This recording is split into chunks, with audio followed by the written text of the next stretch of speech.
Oh, that's as high as I can go. Hey guys, you're on the JRB tree climbing channel. I'm pretty close to the ground, but I'm simulating a condition that could occur anywhere in the canopy. One in which I have climbed as close to my anchor as possible, and I need to execute a transfer. A transfer is simply transferring my body weight onto another anchor. The details of the anchor, well, that's up to you. My preferred configuration is the Maverick hitch.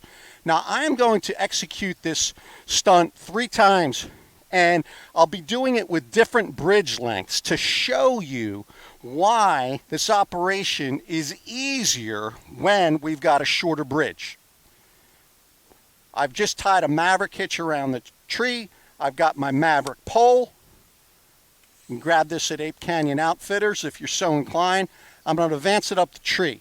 Now, as I'm doing so, pay attention. I've climbed as high as I can, but that hitch on the tree that's holding me, well, it's only about at the height, it's basically at the top of my head. And because I am stuck at that height, that affects the height at which this anchor that I'm setting now, at what height it is above me in the canopy. So, point 1 is that a short bridge allows me to get closer to this point and allows me to go higher into with each move. So that's the first point. Now, I'm wearing my cell phone. I'm going to give you a little closer look at this setup.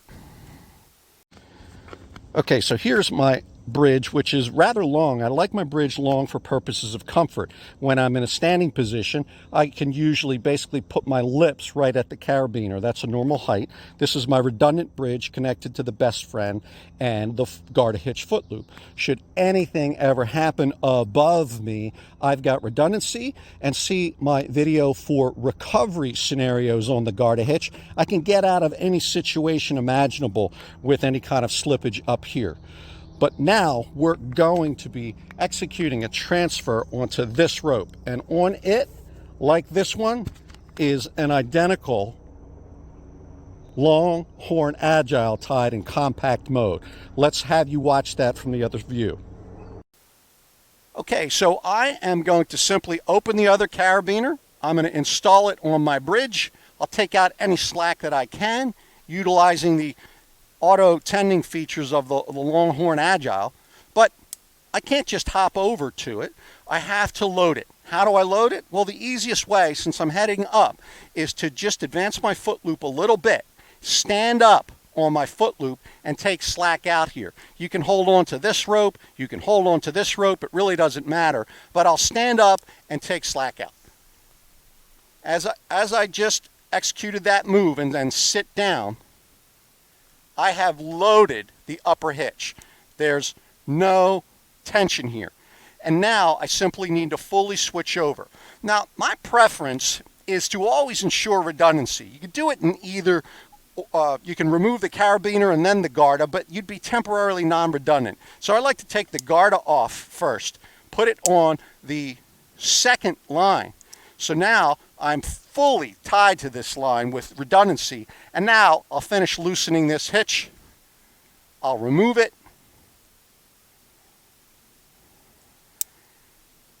and I'm good to climb the next section. Okay, I'm not going to remove this right now. I'm going to save time and show you this now with a shorter bridge and show you how I get more out of each move. Let me reconfigure. Okay, so when I've got my bridge short, I need my garter hitch short. This is the transformation loop on the garter hitch. I simply transform it into its shorter version. Of course, I would have done this before I started the climb, and this would be my climbing configuration. And let me give you a better look at my bridge. Okay, so now I'm running my bridge very short. In fact, here's my Longhorn Agile hitch. And if I even pivot to the left, that will actually lengthen my bridge. It'll tend this out. So that's about as short as I can get it. Well, not really, and I'll show you that in the next scenario. But I am significantly more compact. Okay, so as I approach the tree, This is as high as I can climb. Now let's pay attention. This used to be at the top of my head, and now it's the height of my neck. I've gained a significant amount of height with my final position, and therefore this hitch, which I set with the pole, well, it would be that same amount higher.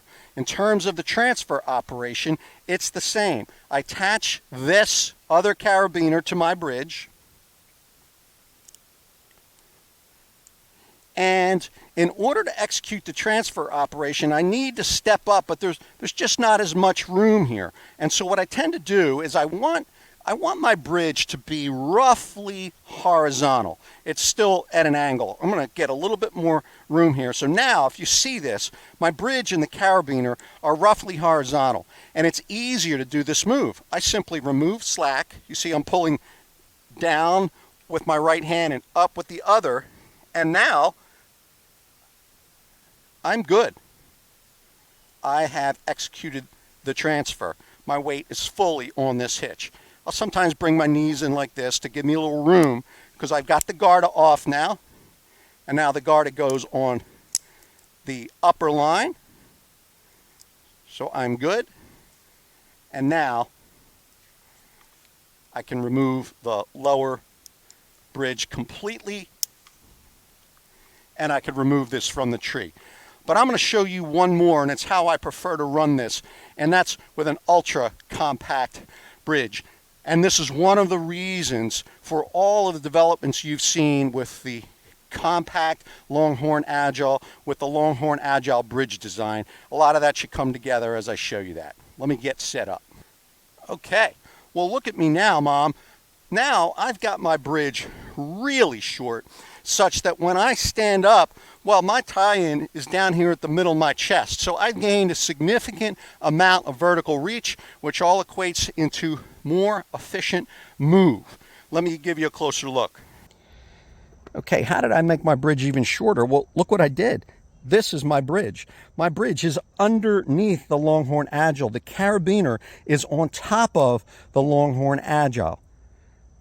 It allows me basically enough room to get my fist between my belly and my carabiner, but I'm in a great position with a short bridge, and I can stand here fairly comfortably while I fix my next hitch. Now, I'm standing on 1 foot currently. I could switch that to 2 if I needed to, but I am never in a position where I need to. I'm filming this entire video standing on 1 foot. And I'm going to show you now while we're in tight. Should I ever need to lengthen this bridge? Well, that's no problem. All I need to do, you can disregard this carabiner, that's my swivel I use in DSRT. But if I need to lengthen this bridge, I'm just going to stand on my foot loop to take slack off of here and bring slack in here. I'm not sure which camera will show you this, but I'll do it once.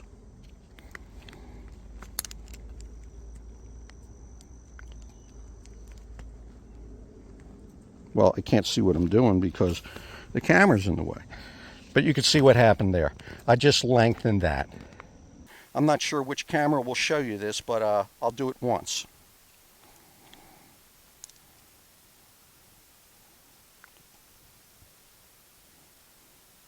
Well, I can't see what I'm doing because the camera's in the way. But you can see what happened there. I just lengthened that. Okay, so here I am. Again, I want this bridge to be roughly horizontal. And I've got these set up so that with the orientation I use, I like to work with my garter with the left. I like the rope to come out the left side, so I always put the carabiner, always put it on the left side of my current carabiner. I always just work to the left. And now, to engage my weight here, let's see if we can run 2 cameras. I don't know if this will work.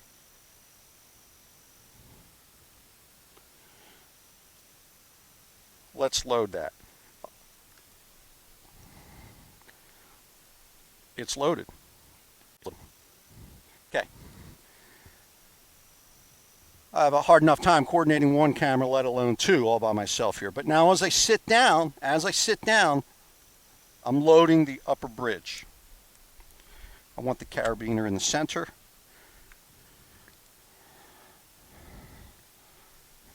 Good deal. Give myself a little room to work with. Remove the garter. The sequence is the same. Put it on the new rope. It's a little crowded in here. You got to pay attention to what you're doing. Okay, I have now loaded the upper hitch completely, and I can remove this. One of the reasons I like using large carabiners like the Petzl William Ball or other large pear-shaped carabiners, you can find them on my website on the carabiners page, is because it allows it to go over the friction hitch that's on my bridge. And so with that, I have completed the transfer. Incidentally, if you're familiar with the climbing vocabulary, some folks might call this a redirect, but technically a redirect involves a change in direction. Redirect. You're redirecting your angle. Because I'm still climbing in the same direction, my anchors are set in the same direction, technically this is a transfer, not a redirect. Or fine, call it a redirect into the same angle, that's fine. A redirect with 0 degree change. But the bottom line is, no matter if I was on a climbing stick or as I am now hitch climbing, I can remove this Maverick and I can move on with my hitch climb. And I'm going to just do that. And please note that one of my upcoming videos will be all of the details by which I use this system in both hitch climbing and in stick climbing. But I wanted you to have this detail under your belt because I'm not going to be wearing 2 cameras for all those climbs. Stay safe, everybody.